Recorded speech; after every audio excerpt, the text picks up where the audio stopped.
السلام عليكم ورحمة الله وبركاته. الحمد لله رب العالمين، والصلاة والسلام على رسوله سيدنا محمد وعلى آله وأصحابه أجمعين. أما بعد، فقد قال الله تبارك وتعالى في كلامه القديم وفي القرآن المجيد: أعوذ بالله من الشيطان الرجيم، بسم الله الرحمن الرحيم. ولا تقولن لشيء إني فاعل ذلك غدا إلا أن يشاء الله. கண்ணியத்திற்குரிய அல்லாஹ்வின் நல்லடியார்களே, ரப்புல் ஆலமீன் அல்லாஹ் சுப்ஹானஹு வ தஆலா மனிதன் இந்த உலகத்தில் வாழுகின்ற பொழுது எப்படியெல்லாம் வாழ வேண்டும், எப்படியெல்லாம் மனிதர் இருந்து கொள்ள வேண்டும், அதிலும் குறிப்பாக அல்லாஹ்வையும் ரசூலையும் ஏற்றுக்கொண்டிருக்கின்ற மூமின்கள், முஸ்லிம்கள் இந்த உலகத்தில் எவ்வாறு தங்களுடைய வாழ்க்கையை அமைத்துக் கொள்ள வேண்டும், அவருடைய செயல்பாடுகள் எப்படி இருக்க வேண்டும் என்பதையெல்லாம் அல்லாஹும் ரசூலும் நமக்கு அழகான முறையிலே வகுத்து கொடுத்திருக்கின்றார்கள். எந்த அளவுக்கு என்று சொன்னால், அந்த மூமியினுடைய வாயிலிருந்து வரக்கூடிய வார்த்தைகள் இருக்கின்றது, அந்த வார்த்தைகள் கூட அல்லாஹ்வுக்கும் ரசூலுக்கும் பிடித்தமான வார்த்தையாக இருக்க வேண்டும். எந்த வார்த்தையை அந்த மனிதன் பயன்படுத்தினாலும், அவனுடைய நாவு முன்மொழிந்தாலும், அந்த வார்த்தைகள் அத்தனையும் அல்லாஹ்வுக்கும் திருப்தி அளிக்க வேண்டும், அதே போன்று ரசூலுக்கும் திருப்தி அளிக்க வேண்டும். அப்படி ஒரு காரியத்தை அவன் மொழிகின்ற பொழுது, ஒரு விஷயத்தை இந்த மனிதன் சொல்லுகின்ற பொழுது, அந்த சொல்லிலே, அந்த பேச்சிலே அல்லாஹ்வுடைய திருப்தி இல்லை என்று சொன்னால், ரசூலுடைய திருப்தி இல்லை என்று சொன்னால், அந்த பேச்சு முழுமையான பேச்சாக முடிவடையாது.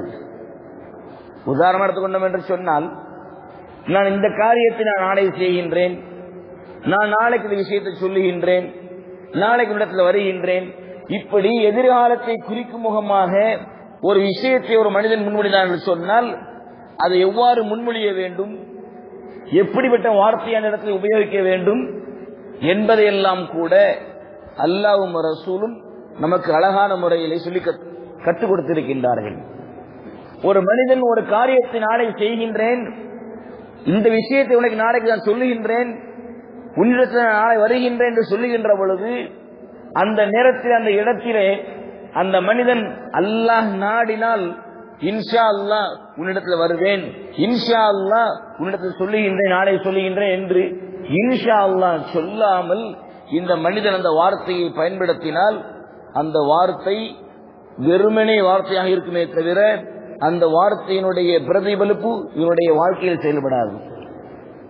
எந்த காரியத்தை அல்லாஹ்வை முன்னிறுத்தி சொல்லாமல் சொல்லுகின்றானோ, அல்லாஹ்வை நாடினால் அல்லாஹ் நாடினான் என்று சொல்லாமல் சொல்லுகின்றானோ, அந்த காரியம் முழுமை பெறாது, அது பரக்கத்திற்கு அற்றது என்பதாக பெருமானார் ஸல்லல்லாஹு அலைஹி வஸல்லம் அவர்கள் அழகாக சொல்லித் தருகின்றார்கள். பெருமானார் ஸல்லல்லாஹு அலைஹி வஸல்லம் அவர்கள் நமக்கு முன் வாழ்ந்த சுலைமான் அலைஹிஸ்ஸலாமுடைய காலத்தில் நிகழ்ந்த, அவர்களுக்கு நிகழ்ந்த ஒரு நிகழ்வை சஹாபாக்கள் சொல்லி காமிக்கிறார்கள் பெருமானார் ஸல்லல்லாஹு அலைஹி வஸல்லம். எப்படி தெரியுமா?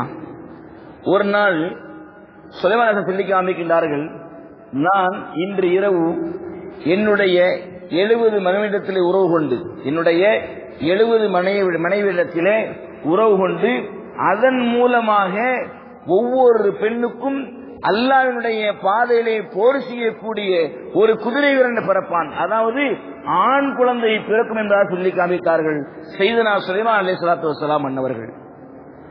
அப்பொழுது ஒரு மனிதன் சொல்லி காமிக்கின்றார், சுலைமான் நபியே, நீங்கள் இன்ஷா அல்லாஹ் சொல்லுங்க, இன்ஷா அல்லாஹ் சொல்லுங்க சொல்லி காமிக்கின்ற பொழுது இன்ஷா அல்லாஹ் சொல்ல மறந்து விட்டு சொல்லிவிட்டார்கள் சையதுனா சுலைமான் அலைஹிஸ்ஸலாத்து வஸ்ஸலாம் அன்னவர்கள். சொல்லுகின்றார்கள், இன்று இரவு நான் என்னுடைய 70 மனைவிடத்திலே நான் உறவு கொண்டு, தாம்பத்திய உறவு கொண்டு, அதன் மூலமாக 70 மனைவிக்கும் ஒவ்வொரு ஆண் குழந்தை பிறக்கும் என்று சொல்லி காமித்தார்கள் சையதுனா சுலைமான் அலைஹிஸ்ஸலாத்து வஸ்ஸலாம் அன்னவர்கள். இறுதியில் என்ன ஆனது? சொல்வார்கள் பெருமானார் ஸல்லல்லாஹு அலைஹி வஸல்லம் அன்னவர்கள், சுலைமான் அலைஹிஸ்ஸலாத்துக்கு எந்த குழந்தையுமே ஆண் குழந்தையாக பிறக்கவில்லை, ஒரே ஒரு குழந்தை ஆண் குழந்தையாக பிறந்தது. அந்த குழந்தையை கூட குறை மாத குழந்தையாக பிறந்ததாக சொல்வார்கள் பெருமானார் ஸல்லல்லாஹு அலைஹி வஸல்லம். சொல்லிவிட்டு இன்னொரு விஷயத்தை சொல்லி காமிப்பார்கள். அந்த விஷயம், அந்த சொல் கியாம நாள் வரையில் வரக்கூடிய மனித சமுதாயத்தவர்களுக்கு, முஸ்லிம்களுக்கு ஒரு பாடகமாக சொல்லி காமித்தார்கள் பெருமானார் ஸல்லல்லாஹு அலைஹி வஸல்லம். என்ன தெரியுமா? அன்றைய தினம் மட்டும் சுலைமான் அலைஹிஸ்ஸலாம் அவர்கள் இன்ஷா அல்லாஹ் சொல்லி அந்த விஷயத்தை சொன்னார் என்று சொன்னால், இன்ஷா அல்லாஹ் சொல்லி அந்த விஷயத்தை சொன்னார் என்று சொன்னால், அவர்கள் சொன்னதை போன்று 70 மனைவிகளுக்கும் 70 ஆண் குழந்தை அல்லாஹ் கொடுத்திருப்பான், 70 போர் வீரனை அல்லாஹ் கொடுத்திருப்பான் சொல்லி காமித்தார்கள். அண்ணல் பெருமானார் முகமது முஸ்தபா ரசூலுல்லாஹி ஸல்லல்லாஹு அலைஹி வஸல்லம் அன்னவர்கள். நபிக்கே இப்படி ஒரு நிலை என்று சொன்னால், நபிக்கே இப்படி ஒரு நிலை அல்லாஹ் கொடுத்தான் என்று சொன்னால், சாதாரண உணரக்கூடிய நம்மளுடைய நிலை, நாம் எப்படி பேச வேண்டும், எதை முன்னிறுத்தி பேச வேண்டும் என்பதையெல்லாம் அல்லாஹ் சுப்ஹானஹு வ தஆலா நமக்கு ஒரு பாடமாக இது போன்ற வரலாற்று நிகழ்வை அல்லாஹ் சுப்ஹானஹு வ தஆலா ஆக்கி வைத்திருக்கின்றான். எந்த ஒரு காரியத்தையும் இன்ஷா அல்லாஹ் சொல்லாமல் நான் நாளை வருகிறேன் சொன்னால் இந்த மனிதனால் போக முடியாத ஒரு சூழ்நிலை அல்லாஹ் ஏற்படுத்தி கொடுத்து விடுவான். என்று சொன்னால் நபிக்கே நிலை என்று சொன்னால் சாதாரண மக்களாகிய நம்முடைய நிலைமை எப்படி இருக்கும்? ஆக இந்த உலகத்தில் வாழ்கின்ற பொழுது அல்லாஹ்வுடைய நாட்டம், அல்லாஹ்வுடைய திருப்தி அதனுடைய விஷயத்தில் இல்லை என்று சொன்னால் அந்த காரியம் முழுமை பெறாது. அதே போன்று அந்த காரியம் பரக்கத்திற்குரியதாக ஆகாது என்பதைத்தான் இந்த வரலாற்று மூலமாக நாம் பார்த்துக் கொண்டிருக்கின்றோம். ஆக இந்த உலகத்தில் வாழ்கின்ற பொழுது அல்லாஹ் சுப்ஹானஹு வ தஆலா பெருமானார் சொல்லி காமிக்கிறார்கள்.